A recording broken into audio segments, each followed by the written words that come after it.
வணக்கம் நண்பர்களே. போன வீடியோவில் வாழை மரத்தில் தண்ணி எடுத்து குடித்தா சிறுநீர்கள் குறையுன்னு சொல்லியிருக்கேன். இந்த வாழை மரத்து தண்ணியை எப்படி எடுக்கிறதுன்னு இந்த வீடியோவில் காட்டுறேன் பாருங்கள்.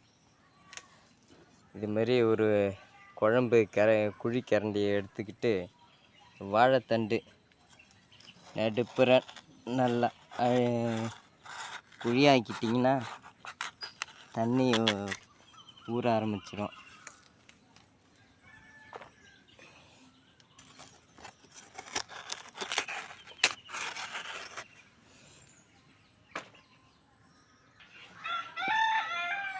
இதுமாரி குழியை நோண்டிக்கிட்டிங்கன்னா என்ன இதில் குழி நோண்ட தண்ணி ஊறிக்கிட்டே இருந்தது, ஊற்றுல ஊறுற மாதிரி.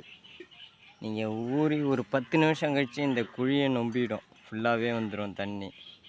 இது ஒரு பாத்திரத்தில் அழகாக மொள்ள போகிறோம். உடனே குழி நோண்டினோடனே